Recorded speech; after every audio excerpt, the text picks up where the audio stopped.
And what is happening, everybody? My name is Julius, and I'm here once again with a podcast. But it is not about that dreaded word, cinema. It is about, in fact, comic books. We are here with the first issue of the first volume of We Tolerate Comics, and I'm here with a guy who I grew up talking about comic books with, which is crazy. I mean, that's kind of wild. It's like Hugh Jackman coming back. It's that type of nostalgia we got going on right now. For sure. But I'm here with Mr. Daniel, and Daniel's been on the podcast a lot recently, especially for X Month, which just passed, and we had some great conversations about the X-Men and everything, and the boys and everything. But we're here to talk about some comic book shit. So what's up, Let's do it. Daniel? Hey, how you doing? Oh, I'm I'm here. I'm excited. Yeah, thanks for having me on. Super excited when you told me the premise of this like new series you're doing. I Mhm. got super amped up, super excited. Like you said, we've been talking about comics since you were like 5, and and uh, And and we're since you were 45. yeah, right. Since I was 45, now I'm 80, and you're here, and we're doing our Yeah. thing. So you know, so Yeah. yeah, super amped up about it. Yeah, this is great. This is really Yes. exciting. We have some really cool books to talk about. Right, right. But before we get into all that stuff, to kind of lay the groundwork of the channel and everything. First of all, I want to thank people who are not only watching this, but who watched the Spider-Man video that just came out, the Spider-Man 4 kind of pitch thing that we had, and that's been in the works for months at this point, and the reaction to it has been really nice, and I just want to thank everyone for it. And there's more of that to come, I promise you, and it was a lot of fun Yeah. to do. And yeah, fuck yeah. Yeah. Go.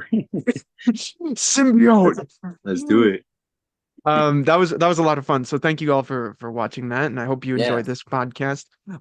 But Daniel, we're both big Batman fans, eh, super big Batman fans. We've talked Huge. extensively.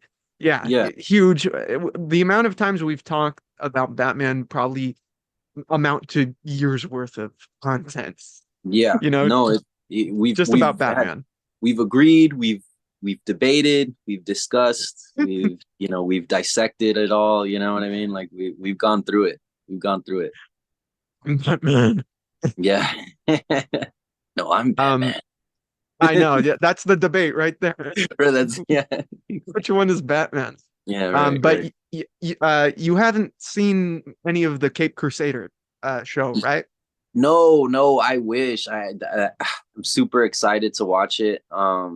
It's on the queue right now. I've been watching other stuff like House of Dragons and Hmm. other things.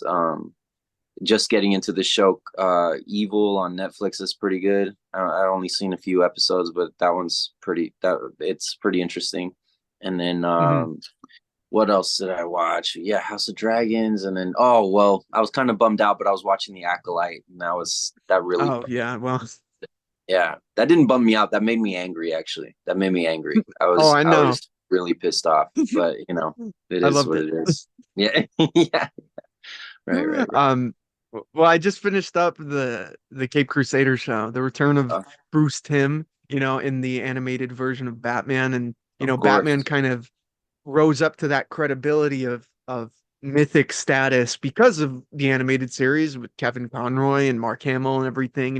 And they're with this show, they're approaching Batman. First of all, they're setting it back when the original books were coming out, like late right, 30s, it seems. It's right, very right. pulpy noir detective stories. He's a dark adventurer, which is really cool. He's not like deal with his past and kind of the trauma he has, but that's not what's leading it. Like with something like the Batman, right? I see, I see. Yeah, he's like a Dick Tracy, kind of the shadow type of character here. And I know you grew up with the animated series more so than I did. I had, at that point I had like Justice League Unlimited. Right. But when you were watching that show then, when it was coming out and everything, did it feel like you were seeing the birth of a new type of Batman? Because there was Adam West for so long, there was the Neil Adams stuff for so long. Did you feel that way?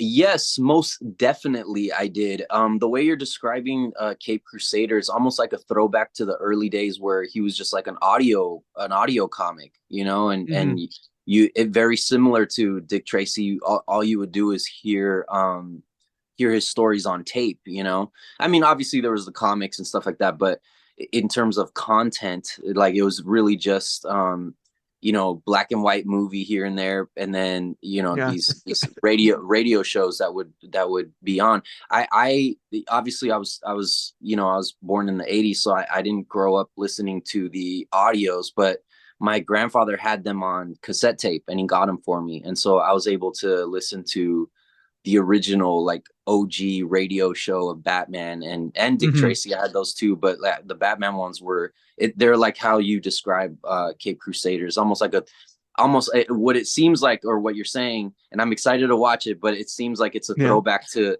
those early days of Batman mixed with the animated series of Batman. And very much so, I will say that it was the birth of a new Batman. I mean, we got basically the first Dark Knight movie in the Mask of the Phantasm, you know, Oh and yeah. you know that spawned from the animated series. And I didn't think that I was just watching the birth of a new concept on Batman. It felt like I was watching a whole new birth of animation in general. I thought animations Hmm. were going to be done in this way, and luckily we got like Batman Beyond after, and like you said, we had a Superman version of that which fit perfectly. You know, Justice League Oh yeah. Unlimited, and Superman the animated series, classic, and classic. but and what I like is that they kind of it was a variation of the original, you know, Batman animated series, right? And they just made sense for the Justice League, or they made sense for Superman, right? But it was like the Bruce Timm era, right? Like Yeah. so I don't know. That's how it felt like as a kid watching it. I was like, whoa, because that came out obviously it was the first of many, you know. We didn't have the Justice League and Batman Beyond after that, but when I was watching that I was like, man, I can't wait to see what spawns from this. And then you know these shows started coming out afterwards, and I was like, man. But yeah, the first was Batman, but it wasn't I think as a kid we knew there was something special about that animated series, you know what I mean. And you Hmm. can't quite like finger it, you know, like you can't write like quite pinpoint it, but it wasn't just about Batman. It felt bigger than that. It felt like, wow, we're really exploring a new type of way to tell stories, almost. You know what I mean? And so, Yeah. and Yeah. I think that it's the golden example of what animated shows should be like. You know what I mean? So, Yeah. yeah, I mean, definitely it was they're special. It very was very special. serialized. Yeah, very serialized, very special. It was it was the 90s version of the old noir, you know, Batman, like getting him on a radio show, except now they're putting us, you know, it's new content. We get it in our faces, not live action, but as live action as it could be for a kid, you know what I mean? Our imagination Yeah. was definitely stimulated. So Yeah. yeah, it was a blast, dude. The animated series is like that's a blast. That it was It's cool. classic. It's classic. Yeah, I mean, they're with this new show, they're not like I don't think they're trying to recreate, Okay. just do the animated series like all over again. Right, right, Um right. Which is it, good. it's Which is good. yeah, it's not Hmm. even just about Batman here, you know. It's not Right. villain of the week. It's very much Okay. a Gotham City story. You know, they're Hey, using the era right, and these characters and um adapting them to fit the era and changing things up. You know, and I'm not pissed about the changes, you know, like example, Harley Quinn, you know, the way they utilize Harley Quinn in this show, I actually think is one of the more interesting versions of Harley Quinn we've seen in a long time, you know, okay, including like some of the movies and the new shows and stuff. Like right. they are doing some really interesting things, and this is obviously it's inspired not just by Batman and the comics, but it's inspired by gangster films from that era, like the original Scarface and you know, Public Enemy. You know, that's a more recent one, but you know, gang films that are set in those decades. You know, the classic Yeah, like you know Edward G. Untouchables. Robinson and shit, Yeah, Untouchables. Yeah, yeah, yeah. exactly. Right, you right. know? Yeah, no, And those are it's a really cool, it's a really cool direction for Batman, just right. because that's where he comes from. You know, he comes from that Yeah. era. He does, yeah. And he's an Yeah. amalgamation of like, different characters like Dick Tracy, the Spirit, things like that. And Hmm. you know, and then they did what they did, Bob Kane and freaking Bill Finger. yeah, You were about to, I don't know if you were gonna like intentionally forget or, or you just did forget. But you yeah, know, I'm a Bob Kane stan. yeah. I'm that based. I'm so, I'm so based. I think Bob Kane did it. We'll talk about Bob Kane. We'll talk Yeah, about that yeah, dude yeah. later That's a on. whole But video. That's a whole no, video. Yeah, that's like a documentary. There's actually a yeah, documentary about that yeah. There called is. Batman There and is. Bill. Yeah, Really right, good right. one. Let's go, Bill. Yeah, Bill. Yeah, let's Yeah, go. but Batman Cape Crusader, it's fun, you know? It's Yeah, fun. it's a good time. Definitely That's cool. recommend I'm it. I'm excited. I'm really excited. It's on the queue for sure. Yeah. Well, what do you think attracts us to young Batman, like that period of when he's just starting out? Because we're always going through the origin, and like the Batman came out where he's been around for a little bit, but it's at earlier on in his career. We got this show, you know. I want to get the first appearance Batman figure that McFarlane's putting out, you know. Like Yeah, like yeah. we're all invested in that. What about that is what do you think is that for?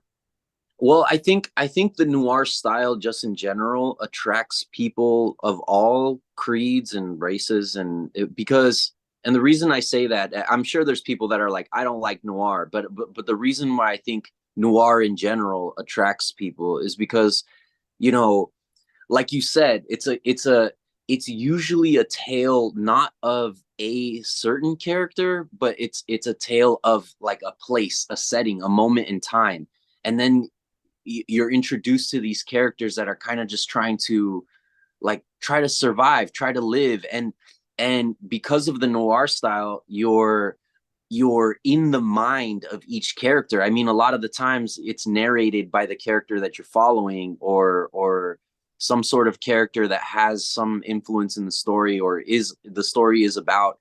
And so, you're in the literal mind of the character, so you're not being told like it's just a very interesting way to tell a story that I think draws people in, because we're all in our own minds. That I guess the way we go through the universe is through our own mind, right? Like I can't experience. We're even literally talking to each other right now, but I can't perceive it the way you're perceiving it, right? Like it's still from my perspective. I see your face, and vice versa. You see my face, right? And so, if this was a noir story and I'm the one narrating it from behind my head, like it's I don't know. It really brings it. I think that's what draws people in.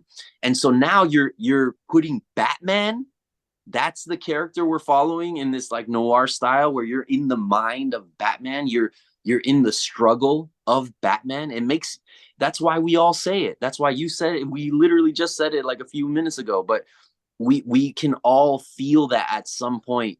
Little boys, little girls, we can all feel that at some point, like, I'm Batman. I'm Hmm. Batman. Like everyone's been in a variation of some sort of situation with Batman. And then if you bring it back to that style where he's in his head, and he's you feel the rainy day, you know what I mean? Like you feel the pain, you feel the Yeah. struggle, and so you feel him trying to figure it out and do what's right, but still maintain some sort of justice and order, right? And so I don't know. I think we all try to make some sort of justice and order in our own mind, when we battle the chaos that the universe brings towards us, right? And so Yeah. in that sense, I think that's why noir in general just attracts people. Now you put noir Batman, oh dude, sign me up, give me my money, right? I'll be Yeah. here every week of my whole life, and I have been, you know what I mean? Now I'm 63 and I'm still reading Batman comics, you know what I mean? Yeah. Yeah, So well, that's interesting that you say that because this Batman, this version of Batman, which by the way, mm, Hamish Linklater plays him, and he does a great okay, job, I think. He right, really leans into this Batman kind of being that role of him being the pulp hero turns him kind right. of into like a sociopath in this I show, see. you know? Yeah, Like yeah, he's like for example, he refers to Alfred as Pennyworth throughout most of the show. You know what I mean? It's very cold. yeah. He's just like Alfred is just like an appliance to him, you know? And Wow, yeah. which is a really cool detail about it. One Mm-hmm. thing I really hope we see as the show continues. I don't know how long it's going to continue. Right. But I hope we see this Batman kind of transform as the series goes on into these other versions of the character that we know. Like, not that it has to turn into a whole kiddie cartoon like how it kind of did in the Comics Code era, they couldn't Right, have it right, about murders and stuff, but right. like have him wear maybe a brighter costume as the years turn, maybe get a Robin where his personality kind of changes. I really want this Batman to escape that hopelessness, which they kind of tease at the end of the season. I'm not going to say how or why or anything like that, but I really think there's a lot of potential there to see this Batman kind of go from this isolated loner when he's in his youth to someone who needs stability and family as he gets older, you know? Well, that it would only make sense, and the Yeah, thing is, it makes sense because we all know why Batman became Batman. So even in his early days, obviously he's not a child anymore, but he's still very much in the beginning stages of finally expressing the rage that he feels from losing his parents, right? yeah, So yeah, it makes sense that he would be cold in his early days. He's trying to like balance out, uh he's trying to work out his own humanity while becoming essentially a vigilante, right? yeah, And I can only assume that that's very difficult to do. So it wouldn't make sense if they don't show that difficulty, right? That hardship, especially emotionally, right? Mentally, yeah, it only makes sense. So it'd be cool if they show that growth later. Like, okay, I've balanced out my humanity. I kind of have a sense of my own justice that I'm learning as I distribute justice. You know what I mean? yeah, So it would make sense that they do it that way. A more, because although, like you're saying, he's cold, right? Eventually, let's say a few years down the line, I'm not saying he should be cold or loving, but he should display some more confidence. And I think the cold is him trying to deal with his lack of confidence. You know what I mean? Like not yeah, lack of yeah. confidence, but he's like, I'm just starting. I am I even doing the right thing? Like, do you know what I mean? But later No, I he's gonna agree know completely. I'm Batman, and Yeah. I'm Batman. I know what to do here. You know what I mean? So it Yeah, just no, makes the fact that sense. he is Batman shows Mhm. how little of himself he thinks, right? Exactly, Like exactly. it's an That's what I'm escape. saying. Right, his escape. Yeah. Exactly. Later, obviously, later you learn, and probably he becomes, like in other iterations, he becomes essentially Batman, and Bruce Wayne is the mask that he uses, but he is Batman. You know what I mean? And Yeah. he's not Bruce Wayne. That we lose Bruce Wayne along the way, right? And we gain a Batman, and we lose a Bruce Wayne, but Bruce Wayne becomes the mask for Batman. You know what I mean? And we even see it. We even see it when Conroy's last words, right? Oh yeah. He's like, I'm going out. He's not going out as Bruce Wayne. He's going out as Batman. Yep. I'm Batman. You know what I mean? Yeah. Like, yeah. And he's like, that's how I'm gonna go out. I'm gonna go out being what I've always been and what I am. And there Yeah. couldn't be any truer words. He's not Bruce Wayne. He's Batman. So Oh, that's powerful. I heard yeah, Crisis isn't great, but I heard the Tomorrowverse is kind of scattered in terms of quality, but that moment him, they got epic, Batman perfect, and epic. it's powerful. It's Powerful, powerful. epic. It's epic. Yeah. Goosebumps, dude. It's Even everything. and it sucks. It's like a goosebump inducing moment in like not a good, In not good what? content, but yeah. But it's so sick. That moment's so sick, dude. It's epic, It's really cool. Next level. Next. All right. Yeah. Well, we're talking about the pillars of these comic books and everything. Batman is one of the pillars. And by the way, another pillar is Superman. And before we get to your book, I don't want to spoil it or anything, but I just want Yeah. to say I need they just need to recreate the 90s. I need a Superman show set in this Cape Crusader world Mhm. called Superman Man of Tomorrow. Okay? That's all I need. And That it's would set be in sick. Metropolis. Yeah. And you see not only in the style of clothes that people are wearing, like now Yeah, everybody's wearing what was big in the 90s when I was a kid. Jankos are yeah. coming back, dude. Jankos. Like it's wild. And so not only that, but then we have X-Men 97, right? Which blew the top off everyone's lid. You know what I mean? Like that is crazy. Like that show is insanely amazing. And now, like you said, we're getting this Cape Crusader. So Hmm.